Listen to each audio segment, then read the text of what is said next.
हूं कि किस तरीके से सरकार ने माइग्रेशन की मां बहन करके आरक्षण को तहस नहस कर दिया है। 15% जो आबादी है समरडों की, उसके लिए आपने मोटा मोटा 50% सीटें रिजर्व करके रखा है। कोई कुछ बोलेगा नहीं, हम बोल रहे हैं, हमारे ऊपर जितना FIR करना हो, जितना केस करना हो कर दीजिए, लेकिन जो बात सच है हम सच सामने रखेंगे। दोस्तों, आज हम बात करने जा रहे हैं UPPSC यानी उत्तर प्रदेश लोक सेवा आयोग जैसे एग्जाम में माइग्रेशन के नियम की किस तरीके से धज्जियां उड़ाई जा रही हैं, किस तरीके से आरक्षण को तहस नहस किया जा रहा है, इसको लेकर अभी दोस्तों मैं जब धरना प्रदर्शन हुआ था वहां भी गया था, वहां पर भी अपनी बात रखी और यहां पर भी बहुत सारे स्टूडेंट्स का कमेंट आ रहा था कि सर ये माइग्रेशन की समस्या का असली जड़ कहां पर है, इसको समझाइए।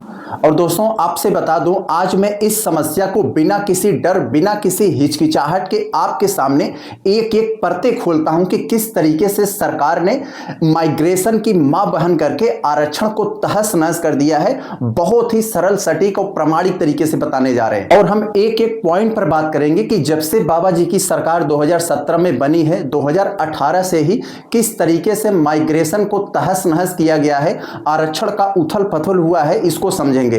तो दोस्तों आपको हम जल्दी से आरक्षण के बैकग्राउंड के बारे में समझा देते हैं, क्योंकि आरक्षण के बैकग्राउंड के बारे में अच्छे से आप समझ लेंगे तो आगे की बात को समझने में आपको बहुत ज्यादा आसानी हो जाएगी। देखिए, आजादी के बाद ही ST को 7.5% और SC को 15% आरक्षण मिला।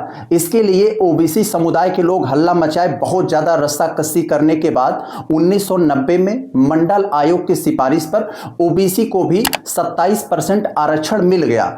इस आरक्षण को लेकर कुछ लोगों ने सुप्रीम कोर्ट में केस किया, जिसमें इंदिरा साहनी केस 1992 में यह बात सामने आई कि भाई ये सामाजिक पिछड़ेपन के आधार पर यह आरक्षण ठीक है, लेकिन आरक्षण उनको नहीं मिलना चाहिए जो क्रीमी लेयर में आते हैं, यानी जो OBC संपन्न समुदाय से आते हैं, उनको आरक्षण नहीं मिलना चाहिए। तो इस बात पर डन हुआ और सुप्रीम कोर्ट ने कहा कि आरक्षण 7.5% ST को मिल गया, 15% SC को मिल गया, 27% OBC को मिल गया, कुल मिलाकर 49.5% हो गया।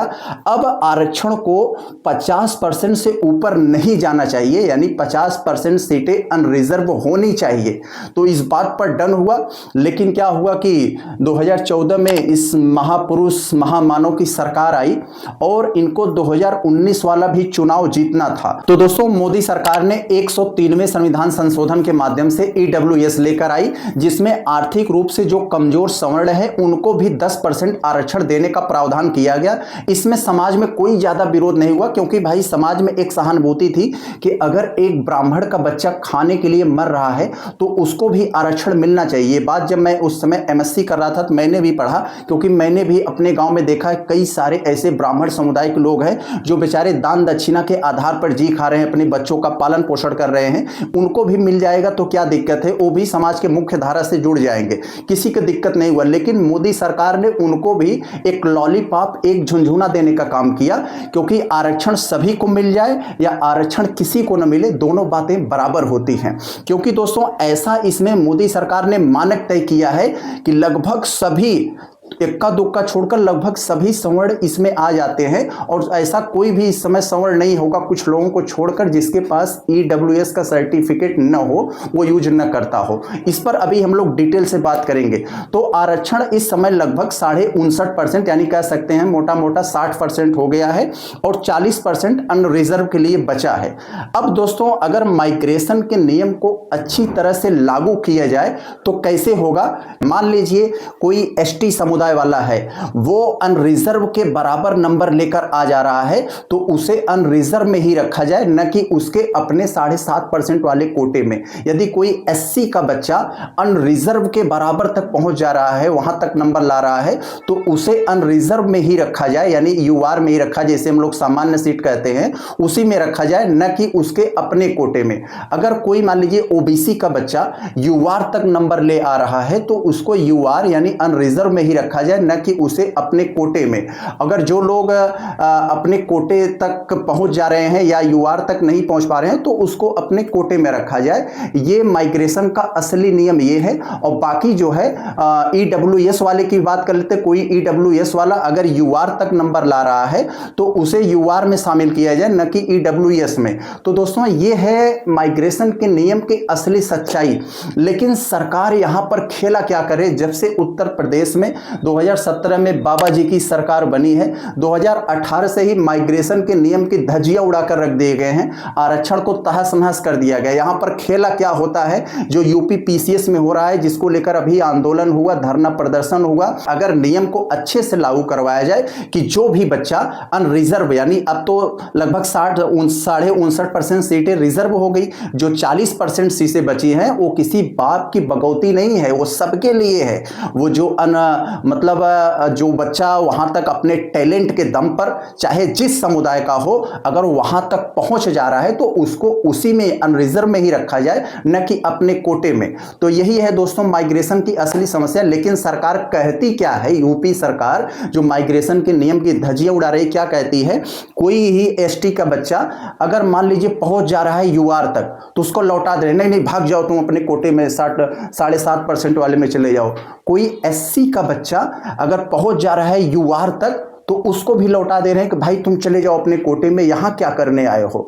तो फिर आगे अगर कोई ओबीसी का बच्चा यूआर तक पहुंच जा रहा है तो उसको कह रहे हैं भाई यहां क्या करने आए हो, तुम्हारा यहां है क्या, तुम चले जाओ अपने कोटे में, तुम्हारे लिए 27.5% है ना, तो उसको वहां भेज दे रहे हैं। कोई ईडब्ल्यूएस का बच्चा अगर फाइट करके पहुंच जा रहा है यूआर तक, उसको भी लौटा दे रहे हैं कि भाई तुम जाओ अपने कोटे में। तो जो बाकी के जो 40% सीटें बची हैं, आप यहां पर सोचना कि 40% वो सीटें कौन खा रहा है। वो समर्ड के लिए ऑटोमेटिक रिजर्व हो गई, आपने समर्डों के लिए 10% और दिया है अलग से, यानी 10-15% जो आबादी है समर्डों की, उसके लिए आपने मोटा मोटा 50% सीटें रिजर्व करके रखा है।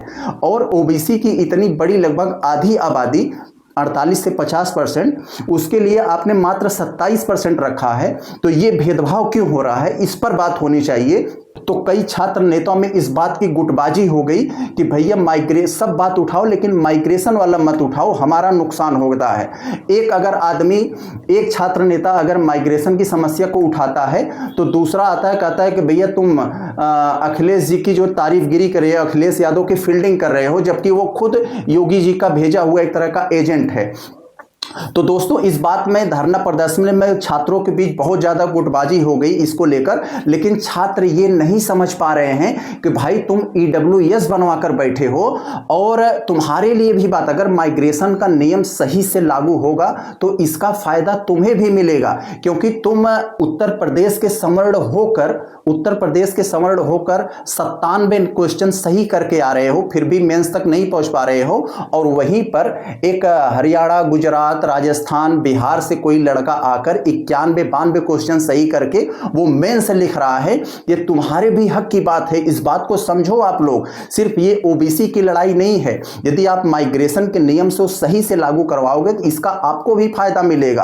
आप देखते हो ना, बिहार में जो बिहार के हैं उनके लिए अलग तय होता है, एससी, एसटी, ओबीसी, ईडब्ल्यूएस और यूआर। अगर हम लोग यहां से जाते हैं तो हम लोग को सबसे टॉप पर, सबसे ऊपर जाना पड़ता है, लेकिन वो लोग आते हैं तुम्हारे ईडब्ल्यूएस से नीचे रहकर वो मेंस लिखते हैं। तुम ईडब्ल्यूएस बनवा के बैठे हो, तुम कुछ नहीं कर पा रहे हो, ये तुम्हारे भी हक की बात है, लेकिन आप लोग समझ नहीं पा रहे हो।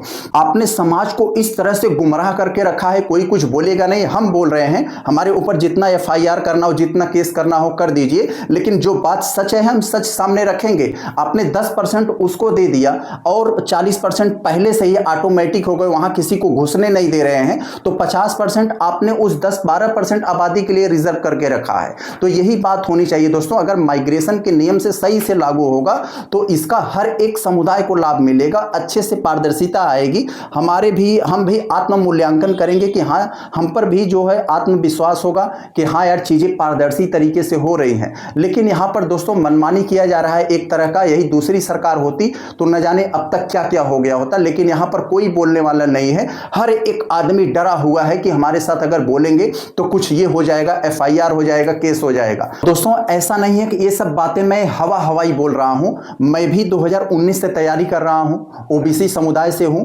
आरओ में मैं बड़ा उम्मीद रखा हुआ था कि मेरा हो जाएगा, कि 137 था मेरा आयोग के आंसर की के हिसाब से, लेकिन मेरा नहीं हुआ। मेरे ही सामने कई समर्ड जो 132-33 पाए थे उनका हो गया। उनका तो छोड़िए, एक लड़का बिहार के सासाराम से रह रहा था, यही लाइब्रेरी में पढ़ता था, 134 34 पर उसका हो गया क्योंकि वो अनरिजर्व में था वो। और कई ऐसे समर्ण बेचारे भी हैं जो ईडब्ल्यूएस से होकर, उत्तर प्रदेश के होकर उनका नहीं हुआ, और जो उनसे कम नंबर लाए बिहार, बंगाल, राजस्थान, अन्य तरह के जो बच्चे रहते हैं, उत्तर प्रदेश के पीसीएस का, आरओ एआरओ का एग्जाम दिए थे, उनका हो गया। तो ये है असली सच्चाई। तो दोस्तों यहां पर ये है कि यही सरकार इनकी, अगर हम लोग बात कर लें, इनके मुख्य रूप से ओबीसी इनको भर भर के वोट देता है और देता आ रहा है। और ये ओबीसी के साथ ही इस तरह का छल कपट कर रहे हैं, सारे उनका हक और अधिकार किसी और को लुटा रहे हैं। बड़ी तरस आती है ऐसे नेताओं पर जो अपने आप को ओबीसी नेता कहते हैं, अपने अपने जातियों का ठेकेदार बने हुए हैं। जब भी चुनाव आता है तो अपने जातियों के बीच जाते हैं, उनका वोट चूस चूस कर इस पार्टी को दिलवाते हैं और मुख्यमंत्री बनवाते हैं।